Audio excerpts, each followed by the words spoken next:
느헤미야 9장 9절에서 22절까지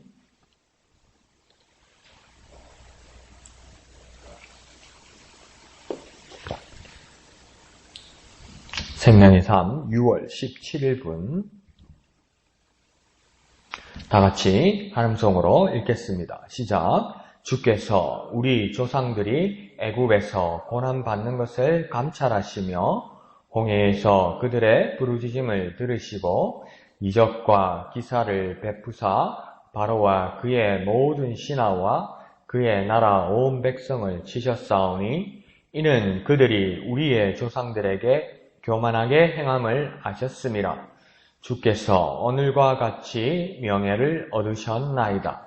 또 주께서 우리 조상들 앞에서 바다를 갈라지게 하사 그들이 바다 가운데를 육지같이 통과하게 하시고 쫓아오는 자들을 돌을 큰 물에 던짐같이 깊은 물에 던지시고 낮에는 구름 기둥으로 인도하시고 밤에는 불 기둥으로 그들이 행할 길을 그들에게 비추셨사오며 또 시내산에 강림하시고 하늘에서부터 그들과 말씀하사 정직한 규례와 진정한 율법과 선한 율례와 계명을 그들에게 주시고 거룩한 안식일을 그들에게 알리시며 주의 종 모세를 통하여 계명과 율례와 율법을 그들에게 명령하시고 그들의 굶주림 때문에 그들에게 양식을 주시며 그들의 목마름 때문에 그들에게 반석에서 물을 내시고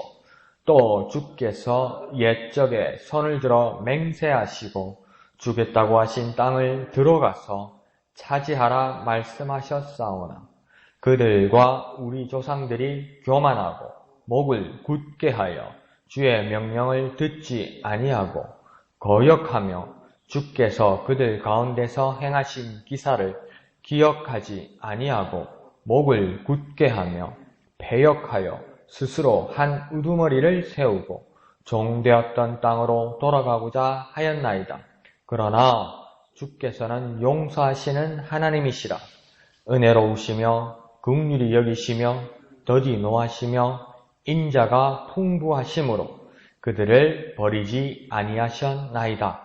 또 그들이 자기들을 위하여 송아지를 구워 만들고 이르기를 이는 곧 너희를 인도하여 애굽에서 나오게 한 신이라 하여 하나님을 크게 모독하였사오나 주께서는 주의 크신 긍휼로 그들을 광야에서 버리지 아니하시고 낮에는 구름 기둥이 그들에게서 떠나지 아니하고 길을 인도하며 밤에는 불 기둥이 그들이 갈 길을 비추게 하셨사오며 또 주의 선한 영을 주사 그들을 가르치시며 주의 만나가 그들의 입에서 끊어지지 않게 하시고 그들의 목마름을 인하여 그들에게 물을 주어 40년 동안 들에서 기르시되 부족함이 없게 하심으로 그 옷이 헤어지지 아니하였고 발이 부르트지 아니하였사오며 또 나라들과 족속들을 그들에게 각각 나누어 주시니 그들이 시온의 땅 곧 헤스본 왕의 땅과 바산 왕 옥의 땅을 차지하였나이다. 아멘. 오늘의 본문의 말씀은 느헤미야서를 계속해서 보게 되면 하나님께서 또 스룹바벨, 그전에는 스룹바벨, 에스라 또 이 느헤미야에게 하신 그 지도력과 더불어 오늘은 성벽이 완성된 후에 그 레위 사람들에게 이 이스라엘 백성들을 교육하게 하시는 것입니다. 그런데 이 주 내용이 율법과 규례와 명령들을 이야기하는 것을 보면 모세 시대를 이야기하는 겁니다. 그러니까 모세 시대에 출애굽하면서 말씀을 받았던 그 1세대, 그 1세대가 끝나고 광야에서 1세대들이 거의 끝나고 이제 가나안 땅에 들어와서 2세대, 그 2세대들이 왕국을 또 만들고 나서 왕국이 멸망하고 70년 만에 다시 기환해서 만든 다시 돌아온 그 세대, 지금 3세대입니다. 그러니까 그 3세대에게 지금 교훈하는 내용입니다. 3세대에게 교훈하는 내용들은 다 무엇입니까? 과거에 하나님이 하셨던 일들을 지금 다시 한번 상기시키고 기억하게 하고 또 가르치는 것입니다. 그러니까 다시 말하면 뭐냐면 이건 역사 교육입니다. 그러니까 역사 교육이 참 중요한 거죠. 옛날에 이런 일이 있었지 참 재밌었지 그건 역사 교육이 아니고요. 과거에 있었던 일들을 오늘 한 세대가 다음 세대가 또 이 역사를 기억하고 그것을 지켜나가고 또 좋은 전통을 이루어 나가는 것 그것이 역사 교육입니다. 하나님의 백성은 어떤 것이겠습니까? 과거에 그렇게 역사하신 하나님 그리고 그 다음 세대도 역사하셨다면 오늘 우리에게도 하나님은 동일하게 역사하실 것이고 우리 다음 세대에게도 그렇게 축복하실 것이라는 것을 무엇을 통해 가능한 겁니까? 말씀인데 그 말씀은 과거에 말씀하셨고 과거에 그 말씀은 오늘 우리에게도 동일하게 역사한다는 겁니다. 그것을 레위 사람들이 지금 이스라엘 백성들에게 교육하고 있습니다. 9절에서는 하나님이 이스라엘 조상들의 모습에 대해서 하나님이 감찰하시고 부르짖음을 들으셨다고 이야기합니다. 그러니까 하나님은 우리의 고난에 대해서 아주 감찰하시는데 아주 세심하게 살피신다는 겁니다. 그리고 또한 막다른 길에서 부르짖는 우리의 소리들을 하나님께서는 들으시는 분이라는 겁니다. 그러니까 하나님은 아주 세심하게 우리의 모습들을 살피시고 또 우리의 부르짖음, 우리의 막다른 골목과 어려운 일이 있을 때 그 우리의 간절한 소리를 들으시는 것을 우리는 잊지 말아야 합니다. 그러면 잊지 말면 하나님은 감찰하시고 들으시는 하나님이라고 우리가 믿고 깨달았으면 분명히 우리가 해야 될 일이 있습니다. 우리가 해야 될 일이 무엇일까요? 그게 기도죠. 그것을 오늘 교훈하여서 알게 되는 것입니다. 이에 대한 하나님의 응답은 10절에서 하나님은 무엇을 하셨다고 이야기하냐면 이적과 기사를 베푸셨다 이렇게 이야기합니다. 그러니까 이 이적을 베푸셨다는 말은 뭐냐면 세상에 어떤 지혜로운 사람, 어떻게 기발한 사람, 창의적인 사람, 수완이 좋은 사람 그 한계를 넘어서서 하나님께서 기이한 일을 하시는 것을 그 이적이라고 이야기하는 겁니다. 기사라는 것은 무엇입니까? 우리 옛날에 그거 TV에서 그 여주인공 나오는 거 봤죠? 원더우먼. 그 원더가 뭡니까? 원더. 정말 놀라운 일. 상상할 수 없는 일들이 일어나는 때 그 일을 하는 사람을 그 여자를 원더우먼이라고 불렀죠. 그런데 하나님께서 이 기사를 행한다는 것을 영어에서는 뭐냐면 원더 이것을 행한다고 이야기합니다. 그러니까 쉽게 말하면 원더풀 이러잖아요. 상상하지 못했던데 그 기쁜 일들이 일어나는 것. 그런 일들을 깜짝 놀랄 만한 일들을 하나님께서 하신다는 겁니다. 그리고 이 그들의 교만이 이 재앙을 자처하였다고 적들도 이제 깨닫게 된다는 겁니다. 내가 교만하였고 하나님께 범죄하였고 하나님의 백성들을 막았기 때문에 내가 하나님을 통하여 이 어려운 일과 재앙을 당한다고 적들도 깨닫게 될 것이다. 그러면 하나님은 어떻게 되는가? 하나님은 그 명예, 하나님의 이름을 높임을 받으신다고 이야기하는 것입니다. 어디로부터 시작되는 겁니까? 하나님의 백성, 우리 기도 가운데 하나님이 이 일을 역사하시는 것입니다. 불가능한 일에 대해서 상상을 초월하는 일을 하나님은 하시고 세상에 교만을 하는 것들을 벌하시고 또한 하나님의 이름이 높임을 받게 되는 겁니다. 무엇을 통해서 이런 일이 시작되고 가능한 것입니까? 고난 가운데 있고 어려움 가운데 있는 하나님의 백성이 들으시는 하나님을 믿고 세심하게 관찰하시는 하나님을 믿고 기도할 때 이 일은 시작된다는 것입니다. 다시 한번 바꾸어서 말하면 하나님의 영광을 위해서 하나님의 백성들은 무엇을 해야 됩니까? 역사하시는 하나님, 이적과 기사를 행하시는 하나님을 고대하고 기도하고 하나님의 영광을 위해서 무엇을 해야 되는 겁니까? 기도해야 되는 겁니다. 그러니까 기도의 목적은 무엇입니까? 내 소원 성취도 맞는데 그 앞서서 세워 놓아야 될 것은 이적과 기사를 행하시는 하나님의 이름을 높게 하기 위해서 기도하는 것입니다. 그러는 초점들, 포커스들이 우리 가운데 맞추어지면 또 참 은혜로운 생활이 될 줄로 믿습니다. 자, 11절을 보면 하나님께서 또 이스라엘 백성들에게 무엇을 하셨다고 이야기하냐면 바다도 가르시고 육지처럼 걷게 하셨다 이렇게 이야기합니다. 그러니까 있을 수 없는 일들이 지금 일어나는 거죠. 바다를 가르셨는데 바다 가운데 길을 내셨는데 바다 가운데 지나가게 하셨는데 마른 땅처럼 지나가게 하시고 백성들을 걷게 하셨다. 그 당시에 출애굽에서 홍해를 건널 때 사람들의 규모가 어떻게 되겠습니까? 추정하기로는 한 200만 명 된다고 하죠. 200만 명이 한꺼번에 걸으려고 하면서 바다를 마르게 하고 그 건널 정도의 규모면 상상을 초월하는 일이죠.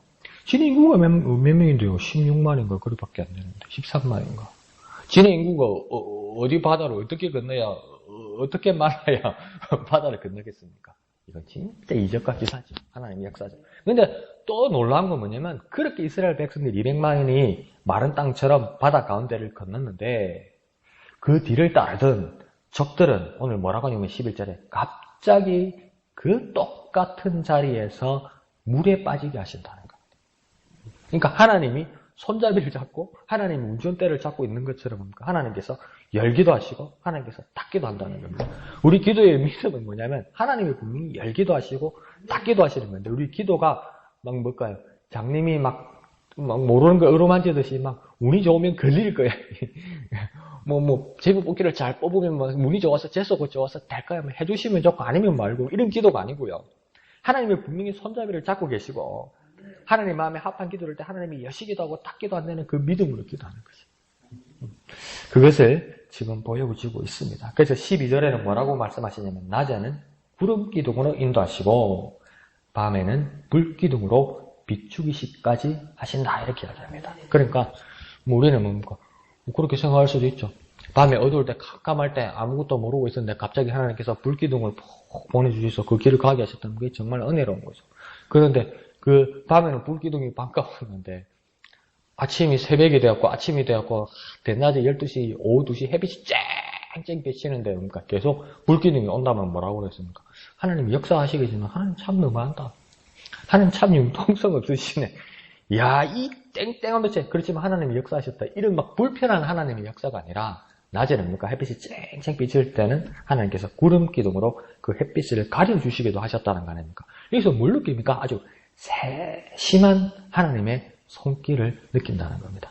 그 외에 우리 어버이날 많이 부르는 어머님의 은혜 있잖아요. 그죠? 그 가사를 양준홍 박사가 썼습니다. 근데 거기에 보면 가사가 어떤 일이 있습니까? 진자리 마른 자리 갈아뉘시며 이러잖아요. 손발이 다슬도록 고생. 진자리 마른 자리 갈아뉘시며 그러니까 한국 사람들 열이면 열 물어보면 진자리 마른 자리 갈아뉘신다는 뜻이 뭐냐면 기저귀 가는 줄 알아요. 뽀송뽀송한 기저귀하고 젖은 기저귀 가는 그 기저귀 가는 그 진자리 마른 자리가 아니에요. 에이, 그거 아니에요. 왜냐면 옛날에 다 못 살았잖아요. 그러니까 그게 고래등 같은 귀화집에 사는 인구가 그 얼마나 됐겠어요? 양반이면 한 10%, 1% 됐겠어요? 장마철에 비 안 맞고 사는 집들이 거의 없었다고요. 초가집을 그 지붕을 어떻게 일주일 1년에 한 번씩 갈아줘야 부자나 갈지 초가집도. 그러니까 대부분의 집이 비 올 때 이 집이 샜다고요. 그러니까 집이 방에서 자도 이렇게 우리 경상도 말로 빼꼼한 집이 없었다고요. 전부 축축하게 자다가 물이 뚝뚝뚝뚝 떨어지고 막 그랬다고. 그러니까 아기를 낳아서 가난한 부모가 아기를 낳아서 애를 이렇게 뉘어 낳았는데 간밤에 비가 오니까 얼굴에 빗물이 뚝뚝뚝뚝 떨어진다는 거예요. 그래서 그나마 빼꼼한 데가 있다는 거죠. 그 자리에 부모는 비 맞고 자고 자식은 비 안 온 자리에 눕혔다는 겁니다. 그게 진자리 마른 자리 가는 겁니다. 부모가 잠을 제대로 잤겠어요. 그 부모의 마음이 어떤 거예요? 엄청난 거죠. 엄청난 사람이죠. 아주 세심하고 밤잠 못 자고 보살폈다는 거 아닙니까? 하나님께서 낮에는 구름 기둥으로 밤에는 불 기둥으로 그 백성들에게 세우셨다는 건 뭡니까? 아주 세심하시다는 겁니다. 하나님을 향한 기도와 하나님께서 주시는 응답과 하나님의 손길은요, 아주 세심한 겁니다. 아주 배려 깊은 것입니다. 그런 하나님을 믿고 기도하는 우리의 모습, 그것을 경험하는 저와 여러분 되시기를 부탁드립니다. 자, 이 놀라운 이적과 기적과 하나님의 손길과 더불어 13절에서 14절은 계속 반복되고 또 비슷한 어휘와 또 하나로 묶을 수 있는 말씀들이 나오는데요. 그게 규례, 율법, 율례, 계명 등을 말씀하시고 또 뭐라냐면 명령하셨다. 이렇게 말씀하십니다. 그리고 이는 13절 상반절에서 말하는 것처럼 이 규례와 율법과 율례와 계명을 하나님께서 어떻게 주셨다고 13절 상반절에서는 말하냐면 시내산으로 직접 강림하심으로 가능한 일이었다. 이렇게 이야기합니다. 하나님이 편지를 써가지고 뭘 막 탁 던져줬구나. 안 그러면 요즘처럼 이메일을 보내거나 카카오톡 메시지로 보냈거나 이런 게 아니라는 거예요. 하나님께서 직접, 그래서 시내산에서 모세와 하나님은 뭐라 합니까? 직접 대면하셨다고 이야기하잖아요. 대면, 얼굴에 얼굴을 마주했다는 거죠. 한글 성경은 대면인데, 그러면 영어로 하면 face to face잖아요. 얼굴과 얼굴이, 하나님 얼굴과 모세의 얼굴이 마주쳤다는 거 아니에요. 그래서 그 말씀을 받았다는 거 아니에요. 근데 모세가 그 고린도전서에서도 바울이 말하기를 모세가 그렇게 내려오니까 그 얼굴이 너무 광채가 빛이 나서 백성들이 못 봐서 이 수건으로 얼굴을 가렸다고 이야기하는 겁니다. 아닙니까? 하나님을 뵌 것만 해도. 근데 원어 성경에는 얼굴과 얼굴이 마주쳤다고 이야기 안 하고요. 뭐냐면 영어로 뭐라고 되냐면 mouth to mouth 이렇게 됐습니다. 입 대 입이라고 되어 있습니다. 하나님이 입과 모세 입. 그러면 아이고 목사님 하나님하고 모세하고 뽀뽀했습니까? 그 말이 아니고요. 뭡니까? 호흡이 오고 갔다는 겁니다. 교통했다는 겁니다. 숨을 내쉬어 가르쳐야 돼. 성령을 받아라 예수님께서 말씀하셨고 사람을 흙으로 지으시고 그 코에 생기를 부는 것이 사람이 생명이 됐다고 이야기했잖아요. 그 호흡이 오고 갔다는 겁니다. 마우스 투 마우스. 그러니까 하나님께서 직접 강림하셔서 하나님께서 신하성으로 직접 오셔서 사람에게 모세에게 하나님의 말씀을 직접 주셨다는 겁니다. 율례와 계명과 율법은 뭡니까? 선언하고 선포하고 공포해서 안 하면 큰일 난다는 것이 아니라 살리기 위해서 하나님께서 간접적으로 누굴 시킨 게 아니라 직접 오셔서 주신 말씀 그것이 아주 실체라는 겁니다. 그러니까 우리에게 주시는 응답과 그 체험의 근거는 오직 하나님의 말씀과 명령을 통해서고 하나님의 말씀 그거는 무엇이냐면 그 말씀 그 자체가 실체라는 겁니다. 그러니까 우리가 말씀 앞에 선다고 그러고 말씀으로 돌아간다고 이야기하잖아요. 아주 중요한 말이에요. 아주 은혜로운 말씀이에요. 그런데 한번 저와 여러분이 스스로 한번 질문해 봅시다. 말씀으로 돌아가는 게 뭡니까? 저는 어제 저한테 그런 생각, 양심의 가책이 들더라고요. 아, 나도 말씀으로 돌아가야지. 이게 구차한 변명이에요, 이게. 아니, 자기를 위로하는 거예요, 이게. 더 냉정하게 말하면 나는 나 자신에게 거짓말 하더라고요. 말씀으로 돌아간다는 거예요. 저와 여러분에게 오늘 집에 가서 묵상하면서 조용히 스스로 하나님 앞에 대답해 보십시오. 말씀으로 돌아가는 게 뭡니까? 하나님 내가 말씀으로 돌아가겠습니다 했을 때 하나님께서 물어볼게요. 그래, 말씀으로 돌아가는 게 뭐냐고 하나님 물어보실 거예요. 그럼 뭐라 대답할 겁니까? 세상 사람들도 동의하는 말로 한번 말씀드려볼까요? 말씀으로 돌아가는 건요, 성경을 열어서 봐야 하는 겁니다. 경상도말로 알아야 면장을 하죠. 성경 한 번 안 열어보면서, 말씀을 한 번 보지 않으면서 말씀으로 돌아가도 그게 도대체 무슨 뜻입니까, 그게? 일주일에 한 번 성경 한두 줄 읽는 그거 가지고 말씀으로 돌아간다는데, 그게 무슨 돌아가는 겁니까? 아니죠. 말씀으로 돌아간다는 것은 성경을 열어서 말씀을 읽고 깨닫고 그대로 살아가는 것이 말씀으로 돌아가는 겁니다. 그럼 첫 번째 해야 될 게 뭡니까? 성경책 열어야 된다니까. 읽어봐야 된다니까요. 그리고 그걸 깨달아야 된다니까요. 시간도 필요하고요. 노력도 필요하고요. 투자도 필요하고 믿음도 필요한 겁니다. 하나님도 직접 하셨어요. 그래서 우리는 보통 뭐랍니까? 사람들이 어떤 일을 하면 수고하셨습니다 그러잖아요. 하나님 수고하셨어요. 그럼 제가 여러분들 말씀 앞에서 선다면 말씀에 대해서 수고가 있어야죠. 수고가. 노동이 있어야죠. 그것이 필요합니다. 그것이 큐티의 삶인 것 같습니다. 그런데 오늘 16절에서 당시 이스라엘 사람들은 다른 반응을 보입니다. 이스라엘 사람들은 뭘 하고 있냐면 교만하고 듣지 않고 거역하고 기억하지 아니하고 패역하기까지 합니다. 또 어떻게 하냐면 하나님의 자리에 사람들 스스로가 우두머리를 세우고 또 뭐라고 합니까? 그 우두머리를 세워서 식민지의 땅 애굽으로 돌아가려고 합니다. 무엇이 계기가 되어서 이럽니까 도대체? 무엇이 계기가 되어서 하나님 대신 사람을 세우고 다시 식민지의 땅 애굽으로 돌아가려합니까? 성경에는요 액면적으로 뭐라고 써냐면 고기가 먹고 싶으세요. 그러면 고기가 뭔데? 그러니까 먹는 거 가지고 하나님 파란 거지. 목사님 그런 말도 있지 않습니까? 살을 보면 너무 이제 담장도 넘어간다는 때 이해는 하지만 그거하고 하나님하고 이렇게 이 정도까지면 하나님은 인간보로 하나님께 벌을 받아야 마땅하지만 하나님께서 내놓으신 카드는 지금 뭐라고 말하냐면 용서하시는 하나님의 모습으로 오신다고 이야기합니다. 은혜와 긍휼과 노하기를 더대하시고 인자로 당신의 백성들을 버리지 아니하신다고 이야기합니다. 그러면 우리 또한 주님께로 매번 그럼에도 불구하고 매번 나아갈 수 있는 이유는 어떤 근거에 의한 거냐면 용서하시는 하나님 때문입니다. 어떤 모습일지라도 우리를 용서하시는 하나님 때문에 우리는 나아가는 겁니다. 그러므로 언제나 주님께로 돌아갈 수 있다는 믿음과 그 복음을 세상의 모든 사람들에게 전하는 저와 여러분이 되어야만 하는 것입니다. 자, 18절을 보면 하나님이 여전하시지만 사람도 참 여전합니다. 하나님이 여전하신 것 때문에 우리는 믿음을 가지는데 하나님은 사람을 또 향하여 또 실망하는 이유는 뭐냐면 사람의 범죄한 모습도 참 여전합니다. 원수의 나라 애굽에서 유행하는 그 송아지 우상을 만들고 하나님과 동격으로 대하려고 18절에서는 그 모습이 보입니다. 이 모습을 뭐라고 이야기합니까? 모독하는 것이다. 이렇게 표현합니다. 거룩하신 하나님을 더럽히고 욕하는 것이다. 새벽에 죄송합니다만 이 말이에요. 이스라엘 백성을 수백 년의 400년의 압제에서 건져내시고 불러오셔서 홍해를 건너게 하시고 40년 동안 광야에서 굶주리지 않게 하시고 약속의 땅에 도착하게 하신 그분이 누구냐? 네, 하나님이다. 근데 그 하나님을 뭐라고 또 부를 수 있느냐 할 때 새벽에 죄송합니다만 소새끼다 이 말이에요. 이게 지금 그 하나님이 누구냐? 소새끼다 이거예요. 그래서 송아지 우상을 세운 거 아니에요. 그러니까 이게 뭡니까? 하나님을 모독한 거죠. 더럽히고 욕되게 한 거죠. 그래서 이제 19절에는 하나님이 들고 나오시는 것이 있습니다. 그러면 이 정도면 용서하지 못할 것 같지 않습니까? 그런데 여전히 크신 긍휼과 불쌍히 여기시고 가엾게 여기시는 하나님이다 이렇게 말씀하십니다. 그러면서 또 뭐냐면 구름기둥과 불기둥으로 역사하신다. 이 구름기둥과 불기둥의 가장 큰 의미는 어쩌면 뭐냐면요. 역사하시는 하나님과 더불어 우리에게 주시는 구름기둥과 불기둥의 의미는 뭐냐면 그럼에도 불구하고 떠나시지 않은 하나님, 함께 하시는 하나님입니다. 여전히 구름기둥과 불기둥으로 있다면 여전히 여기 계시는 하나님이시고 나를 떠나시지 않고 나를 버리시지 않고 나와 함께 하시는 하나님이란 뜻입니다. 그러니 하나님의 긍휼하심은 우리를 떠나지 않으시고 함께 하시는 하나님, 그 하나님을 기도 가운데 만나는 저와 여러분이 되어야 될 것입니다.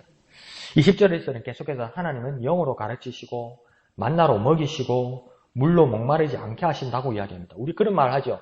물심양면으로 사람을 돕는다고 이야기하죠. 하나님은 영과 혼과 육의 모든 환경을 살피시고 채우시고 보호하시는 하나님이라는 것을 오늘 보여주시는 것입니다.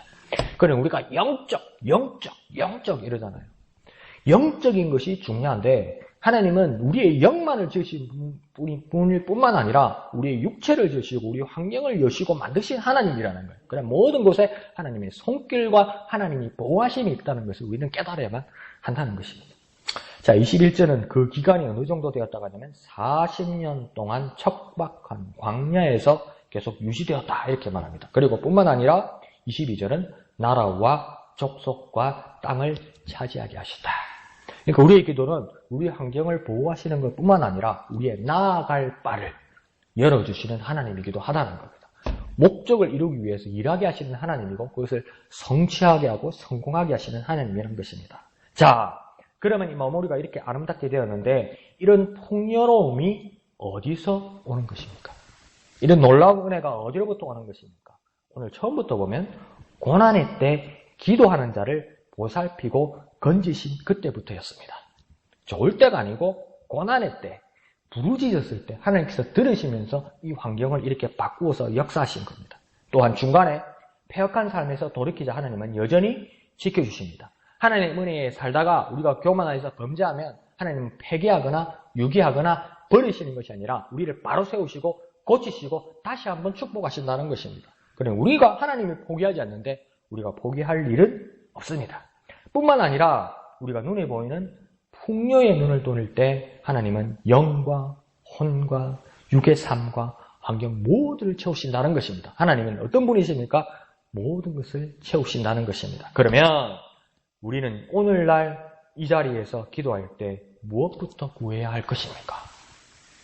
그것을 깨달아서 주님 옆에 기도하고 역사적 교훈을 따라 풍요로운 오늘의 삶을 살고 우리 후손들에게 아름다운 유산들을 물려주는 저와 여러분 되시기를 예수님 이름으로 축원드립니다. 기도하겠습니다. 거룩하신 아버지 하나님 은혜를 감사합니다.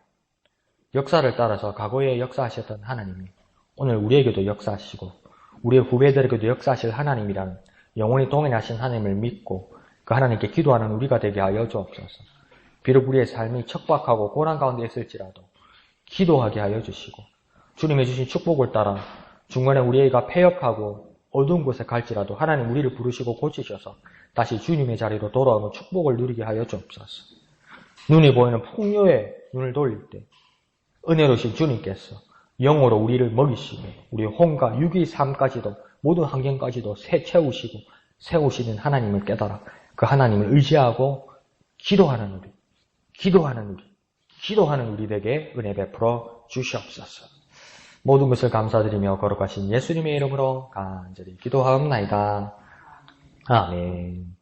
이 시간 말씀을 생각하시면서 기도하시고 또 진희 지역 복음화를 위해서 기도해 주시기를 부탁드립니다. 또 교회를 위해서 또 기도해 주시기를 부탁드립니다. 오늘 금요일 밤 금요 기도회에 있습니다. 오셔서 기도하시고 큰 은혜 받으시길 바랍니다. 토요일 예배당 위와 식당 사역을 위해 헌신하는 분들에게 또한 또 동참해 주시고 기도해 주시기를 부탁드립니다. 주일 찬양대와 또한 특별히 말씀을 전하시는 담임 목사님을 위해서 더욱 기도해 주시기를 부탁드립니다. 큐티 나눔 모임과 오후 예배를 위해서도 또 기도해 주시기를 부탁드립니다. 그리고 이 시간 각자의 기도의 제목을 가지고 이 시간 다 같이 기도하겠습니다.